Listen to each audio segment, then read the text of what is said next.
Dwarka Singh and Ashok भोशी। इसके अलावा हमारे प्रेसिडिंग के लिए जो साथी हैं वो सुमन जी हैं, मोहन शर्मा हैं, विराट भोसले हैं, के हेमलता हैं, लता, विजयपाल सिंह, यूसीसी के भी शिवशंकर, सेवा की आशा बहन, ACCPU की संतोष राय, LPF के आर.के. मौर्य, PPUC के तलवीर सिंह जी, और हमारे कश्मीर से कन्याकुमारी तक से प्रदेश से आए हुए हमारे सभी संगठनों के हमारे जो श्रमिकों के लिए अपनी पूरी ताकत लगाने वाले, अपने जीवन को समर्पित करने वाले आप सभी भाइयों का मैं हृदय से वंदन अभिनंदन करता हूँ। आज हम सब लोग यहाँ पे इकट्ठा इसलिए हुए हैं कि वर्षों से जो नीति, जो पॉलिसी, जो नियम आपके अधिकारों के लिए, आपके सम्मान के लिए बने थे और जिनकी कमी थी, जिनकी हम संघर्ष करते रहे, बनता गया जहां भी है, उन नियमों के तहत उसको समाप्त करने वाले जो गवर्नमेंट है, प्रेजेंट गवर्नमेंट पिछले 10 सालों से जब से आई है, इनके एजेंडे में मजदूरों के अलावा कुछ दिख नहीं रहा है। मतलब मजदूरों का फायदा नहीं करना है, सम्मान नहीं करना है, उनको पहुंचाना नहीं है, उनके अधिकारों को बढ़ाना नहीं है, खत्म करना है। उनके एजेंडे में एक पूंजीपति है, चंद पूंजीपतियों no attachment with the labor code because it is not meant for the working class. It is meant to finish working class. ये है, ये करना है और इसके बाद करते हुए इंकलाब जिंदाबाद कहना चाहते हैं। इंकलाब जिंदाबाद। दूसरे मैं अपनी टेक्निकल कमेटी के साथियों से कह रही हूँ कि जब 2 मिनट रह जाएं मुझे स्लिप भेज देंगे ताकि मैं वाइंड अप कर सकूँ। हमारी ये जो कन्वेंशन है उसका डिक्लेरेशन आपके हाथ में है, अंग्रेजी में और हिंदी में।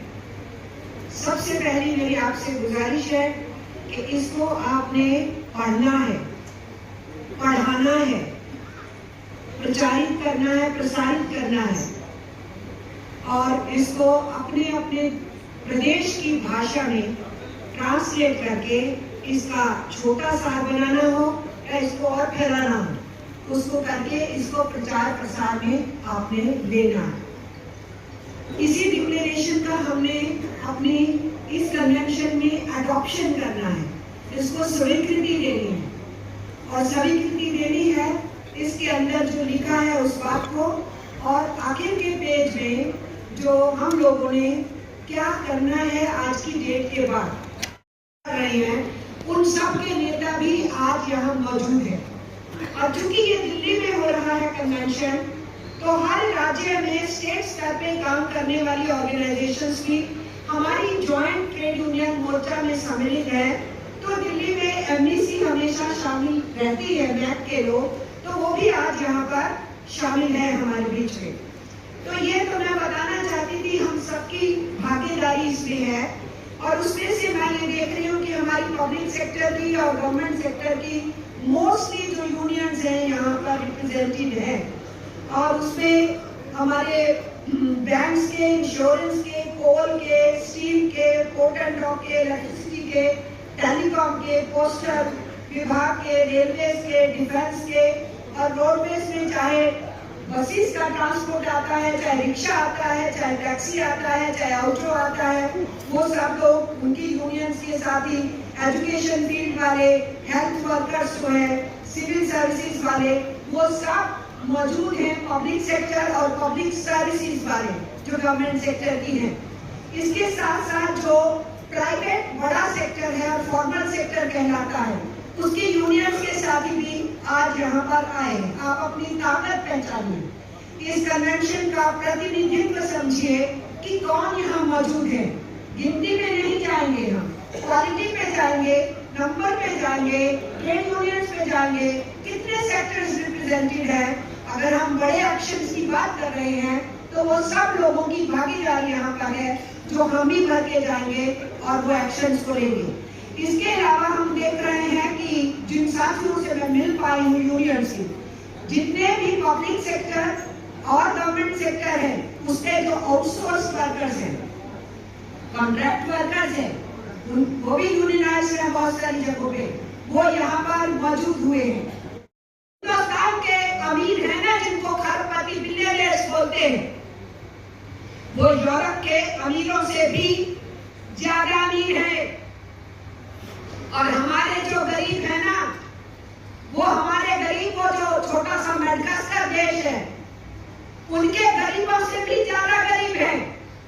तो मिस्टर नरेंद्र मोदी, आपने और आपकी सरकार की नीतियों ने पिछले 10 बरस में 10 बरस से ऊपर हो गए, तीसरी बार बैठ गए आप कुर्सी पे, आपने हमारे मुल्क को कहां पहुंचा दिया। तो जो धन दौलत पैदा करता है, देश के बहुमत जनता का प्रतिनिधित्व करता है, 57 करोड़ श्रमिक हैं इसके अंदर, उन यूनियंस को, उनको हम रिप्रेजेंट कर रहे हैं यूनियंस की तरफ से, चाहे सदस्यता कम हो, और उनके परिवारों को अगर मिला देते हैं तो 100 करोड़ पॉपुलेशन का चर्चा कर रहे हैं हम। और उसके साथ साथ खेत मजदूर और जो किसान हैं, उनके आंदोलनों के हम साथ खड़े रहे। 13 महीने के आंदोलन में हम उनके साथ खड़े रहे, सेंट्रल ट्रेड यूनियन। आने वाले दिनों में भी उनके साथ संघर्षों को आगे बढ़ाने की बात है। तो इस देश की बहुमत जनता की बात की जाए तो ये ट्रेड यूनियंस आज इस हॉल में रिप्रेजेंटेटिव कैरेक्टर में यहाँ जो बैठी हुई है, ये देश की आवाज है। और इस आवाज को कुचलने की कोशिश की जा रही है लेबर कोड्स के जरिए से। इसलिए किसी भी समाज के अंदर मजदूर आंदोलन डेमोक्रेसी का पहला टेस्ट होता है। अगर वहां यूनियन नहीं बनाने दी जाए, आवाज नहीं उठाने दी जाए, अपने लिए जिंदा रहने के लिए साथियों के इंतजाम के लिए नहीं कहा जाए, तो समझो उस मुल्क के अंदर लोकतंत्र का खलास हो चुका है, जनवाद खत्म हो चुका है। इसलिए जनवाद का प्रतिबिंब है ट्रेड यूनियंस, और इसीलिए हम उस आवाज को उठाने के लिए आज यहाँ इकट्ठा है। उसी पे हम साथ में ये कहना चाहते हैं, क्या हम जो कह रहे हैं अपने दफ्तरों से लेके आए हैं आंकड़े? सरकार ने इस बार बजट पेश किया, बजट से एक दिन पहले सरकार का इकोनॉमिक सर्वे आता है, और ये सालों से ये परंपरा है। वो इकोनॉमिक सर्वे जो इस बार आया पार्लियामेंट पे, खुद सरकार का इकोनॉमिक सर्वे क्या बोलता है कि 2017-18 में जो वेतन था मजदूर का 2023-24 में उससे कम हो गया। हम नहीं बोल रहे मिस्टर मोदी, तुम्हारा इकोनॉमिक सर्वे बोल रहा है। और उसमें क्या माना है सरकार के डॉक्यूमेंट ने, हमने इसके पहले पेज पे नोट किया। ये हम आपसे इसलिए बोल रहे हैं, इसको पढ़िए, इस डॉक्यूमेंट को कैंपेन की तरह इस्तेमाल करिए, अपने भाषण में इस्तेमाल करिए, जनता को समझाने के लिए करिए, मजदूरों के परिवारों को समझाने के लिए करिए।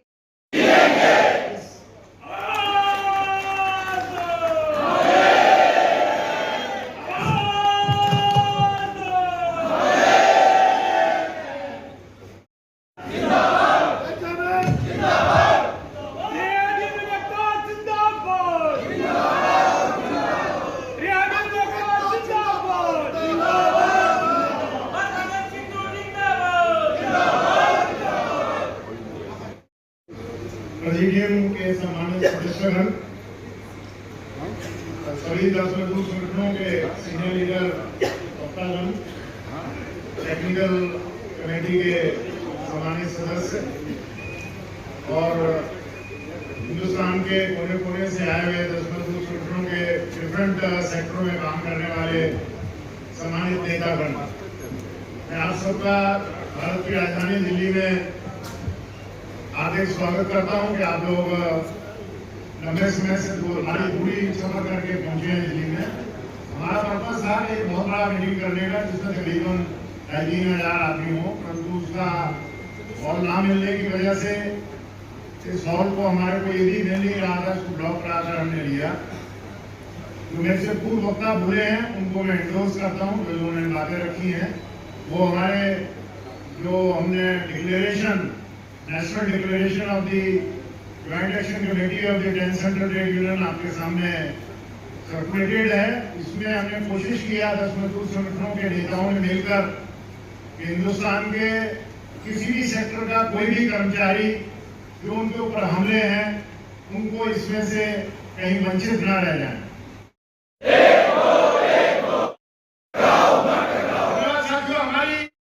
ऑन 20th में ये चेतावनी देने के लिए जो देश को मजबूत वर्ग के जिंदगी ले देश के लोकतांत्रिक व्यवस्था लेके जो बदतमीजी में उतार के आए थे, अब आज का सरकार लेबर कोड उसी का ही एक हिस्सा था। हमारे घोषणा पत्र में हम डिटेल देने का कोशिश किया कैसे देश के आर्थिक जो प्रक्रिया को चलाते हुए वो एक तरीका का लूट मार के प्रक्रिया चालू कर दिया है जिसमें कोई नियम नहीं है, कोई लॉजिक नहीं है, सिर्फ मुट्ठी भर एक चेटिया पूंजीपतियों के लिए देश को संपत्ति को लूटना है, मारना है और ये प्रक्रिया जितने दिन जा रहा है उतना बढ़ते जा रहा है, जो एक भयंकर संकट खड़ा कर दिया जमीनी स्तर में। रोजगार घट रहा है, बेरोजगारी का संख्या बढ़ रहा है, लोगों को रोजगार को सिरे से खड़ा करने के लिए देश के कोने कोने से पधारे हुए मेरे क्रांतिकारी मजदूर साथियों, श्रमिक संगठनों के नेता, आप सभी को मेरा क्रांतिकारी अभिनंदन। दोस्तों, मेरे से पहले ही हमारे ट्रेड यूनियन के शीर्ष नेतागण कई सारे महत्वपूर्ण बिंदुओं पर उन्होंने अपनी बातों को रखा है और ये खुशी की बात है कि हमारे तमाम साथीगण उन सारी बातों को बहुत ही गंभीरता के साथ सुन रहे हैं और उनके चेहरे बता रहे हैं कि वो एक बड़े आंदोलन के लिए अपने आप को तैयार करने के लिए यहां पर जुटे हैं। जैसा कि अभी आपने सुना कि 1991 में जिस समय नरसिम्हा राव की गवर्नमेंट थी, आप सबको याद होगा कि वो एक अल्पमत की सरकार थी, लेकिन वो अल्पमत की सरकार उस समय उदारीकरण, निजीकरण, भूमंडलीकरण की नीति को लेकर के आई। हम तमाम श्रमिक संगठनों ने उसका जोरदार विरोध किया, उसके खिलाफ आवाज उठाई और तमाम मजदूर संगठनों ने कहा कि उदारीकरण, निजीकरण, भूमंडलीकरण की नीति ये विनाशकारी नीति है, ये जन विरोधी नीति है। लेकिन 1991 के बाद उदारीकरण, निजीकरण की जो धारा बह रही है वही है, उसके अलावा कोई अलग से बोलने के लिए बात नहीं। लेकिन ये बात तो आज हम लोग इस बिहारीलाल भवन में ये कन्वेंशन का उद्देश्य ये है, आने वाला समय में जो देश का सरकार जो बोलते हैं, हम लोग को जो लेबर लॉ, कामगारों को अधिकार को समाप्त करने के लिए सरकार की जो कोशिश है, उसको किस प्रकार हम लोग आगे संघर्ष करेंगे, कैसे लड़ाई करना है, इसको लेकर आज एक कन्वेंशन बुलाया गया है। उसमें आपके पास जो दिया गया डिक्लेरेशन, मैं सबसे पहले उस डिक्लेरेशन को पूरा समर्थन देता हूँ। पीयूसीसी सेंट्रल कमेटी की तरफ से मैं ड्राफ्ट रेजोल्यूशन को पूरा समर्थन देता हूँ। कारण है उसमें सारे मुद्दा कवर किया गया है, सारे हमारे मजदूरों का मुद्दा कवर किया है, सारे हमारे किसानों का मुद्दा उसमें शामिल किया गया है। अभी हमें चाहिए क्या है कि सरकार ने जो नीति के खिलाफ, मजदूरों के जो खिलाफ जो नीति अपनाया है, हमारे जो किसानों के खिलाफ जो नीति अपनाया गया है, हमारे जो नौजवानों के खिलाफ जो सरकार की जो नीति है, उसको लेकर हम लोग को आने वाले समय में जो किस प्रकार हमको संघर्ष करना है, ये ड्राफ्ट रेजोल्यूशन के अंदर बिल्कुल क्लियर है। राष्ट्र से आए सभी मेरे भाइयों बहनों, आप सबका इस सम्मेलन में अभिनंदन, बहुत बहुत अभिनंदन।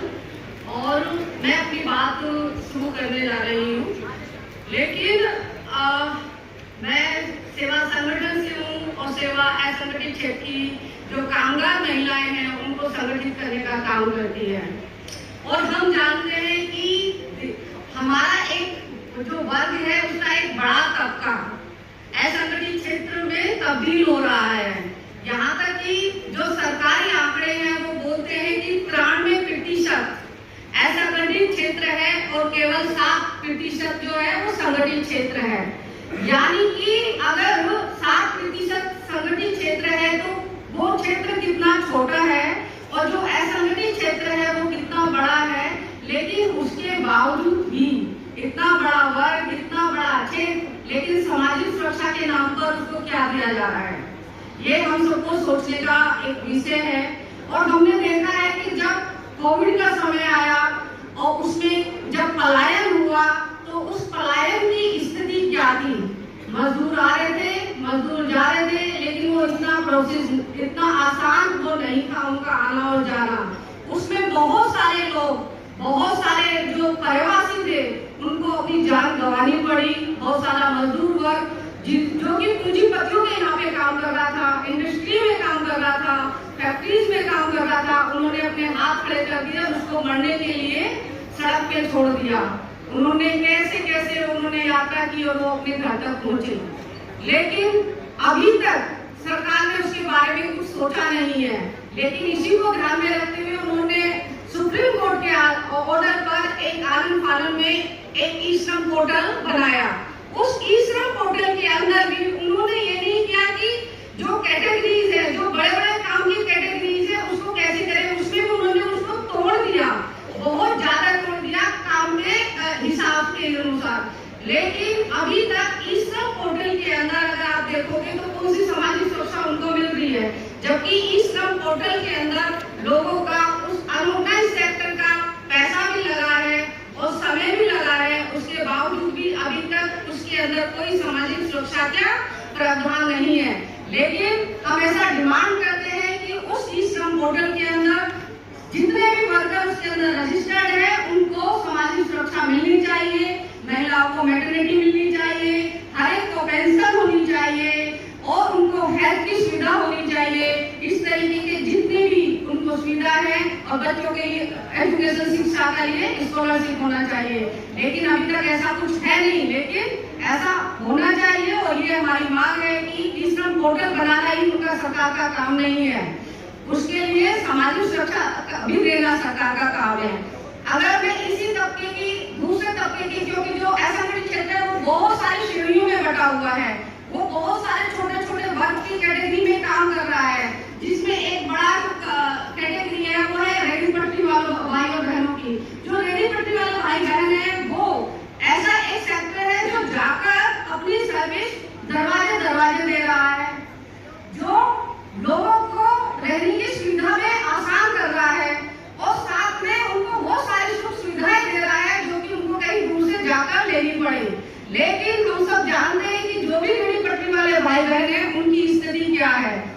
उनके ऊपर कभी नगर निगम का डंडा होता है तो कभी पुलिस का डंडा होता है और उनको एक स्थान से हटाना, दूसरे स्थान पर भेजना का तो नाम ही नहीं है। उनको सब हटाया जा रहा है, उनको ललकारा जा रहा है और उनको दर पे जिंदाबाद, मजदूर किसान एकता जिंदाबाद। 20 मई को क्या होगा, देश का आजाद होगा। 20 मई को क्या होगा, आजादियों। इस राष्ट्रीय श्रमिक सम्मेलन में आए हैं तमाम साथियों को AICCTU की ओर से मेरा क्रांतिकारी सलाम। साथियों, पिछले 11 साल में हालात एकदम बदतर हो चुके हैं। ये हालात आपके सामने हैं। हर चीज चरम पर है, गरीबी चरम पर है, भुखमरी चरम पर है, असमानता चरम पर है, महंगाई चरम पर है। मजदूरों की जो मजदूरी है वो चरम निचले स्तर पर है। तो हालात ये आपके सामने है। लेकिन इससे भी जो बड़ी बात हो रही है कि इन हालातों के खिलाफ आवाज उठाने का जो अधिकार है उसे भी खत्म किया जा रहा है। इन हालातों के खिलाफ जो आवाज उठनी चाहिए उसको बंद किया जा रहा है। आवाज उठाने के अधिकार के ऊपर बुलडोजर चलाया जा रहा है।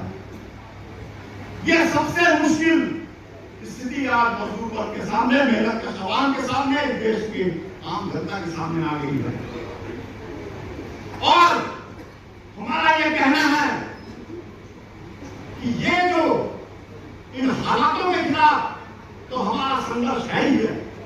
इन हालातों के खिलाफ तो हमारे 20 मई की हड़ताल है ही, लेकिन उससे भी अधिक हमारी 20 मई की हड़ताल उस बुलडोजर राज के खिलाफ है जो बुलडोजर राज इस देश में चल रहा है। जिस तरीके से हमारे अधिकारों के ऊपर बुलडोजर चलाया जा रहा है, हमारे आवाज उठाने के अधिकार को खत्म किया जा रहा है, उसके खिलाफ 20 मई की हड़ताल है। साथियों, एक साल पहले इसी अप्रैल से मई जून में के समय में इस देश की आवाम ने इस सरकार को एक जबरदस्त धक्का दिया था। वो 400 पार के नारे के साथ चुनाव में आई थी बीजेपी सरकार। अब खुद बीजेपी को एक सिंपल मेजॉरिटी भी हासिल नहीं हुई। वो आज बैसाखियों के चल रही है, लेकिन उसने अपने एजेंडे को छोड़ा नहीं। उसकी सारे प्रणाम करता हूं और हमारे जितने भी यहाँ पर देश के कोने कोने से हमारे बहन लोग आए हैं, भाई लोग आए हैं, बुजुर्ग लोग आए हैं, युवा लोग आए हैं, उनको भी हम तहे दिल से धन्यवाद देते हैं। साथियों, अभी हम 2 घंटे से यहाँ पर बहुत बड़े बड़े साथियों के साथ अच्छी अच्छी बातें सुने हैं। अब कुछ बोलने के लिए कुछ बचा नहीं है। मैं एलपीएफ की तरफ से सभी साथियों की बातों का तहे दिल से समर्थन करता हूँ और मैं अपनी बहुत कम शब्दों में अपनी बात रखना चाहूंगा। आप उड़ेंगे नहीं, क्योंकि मैं ज्यादा बोलता हूँ आप लोग बोर हो जाएंगे। अभी अभी सभी साथियों के वक्तव्य से जो निकल के आया है उसे पता चला है कि मोदी गवर्नमेंट ने बहुत बड़े ताला खड़ कर रख रखे हैं। जो मजदूर अपने अधिकार का मांग करेगा उसके मुंह पर ताला लगा दिया जाएगा। जो हाथ काम की मांग करेगा उसके हाथ को ताला से बंद कर दिया जाएगा। जो नेता मजदूरों को संगठित करेगा उसको जेल के अंदर डालकर ताला लगा दिया जाएगा। साथियों, हम लोग को घबराना नहीं है। हमारे इंटर के साथी और हमारे इंटर के साथी, हमारे सीटू साथी, हमारे एचएम साथी, जो बड़े बड़े धुरंधर साथी है, जब उनके साथ हमें काम करने का मौका मिला है तो हम छोटी मोटी जो पहले जो 10-11 साल से सत्ता में है उनसे हमें क्या डरना, उनसे हमें डरना नहीं है, उनसे हमें डरना है। और 20 मई की तैयारी करने के लिए हम लोग एकजुट होकर के अपने आवाज को बुलंद करेंगे और इतना आवाज बुलंद करेंगे कि मोदी गवर्नमेंट गिर जाएगा और देश का चक्का-जाम होगा और हमारा अधिकार, मजदूर का अधिकार हमारे झोली में डालने की वो मजबूर हो जाएगा। धन्यवाद साथियों।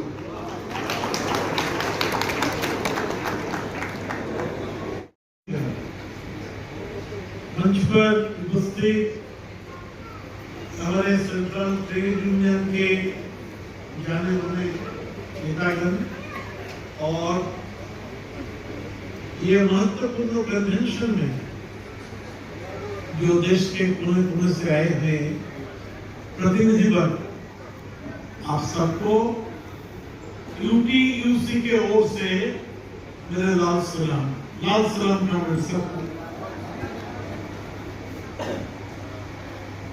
आप सब कोई आपको आपने समझ लिया कि 20 तारीख मई महीना के 20 तारीख सब सेंट्रल ट्रेड यूनियन एक साथ होकर एक धर्मघट या स्ट्राइक के अजर लगाया।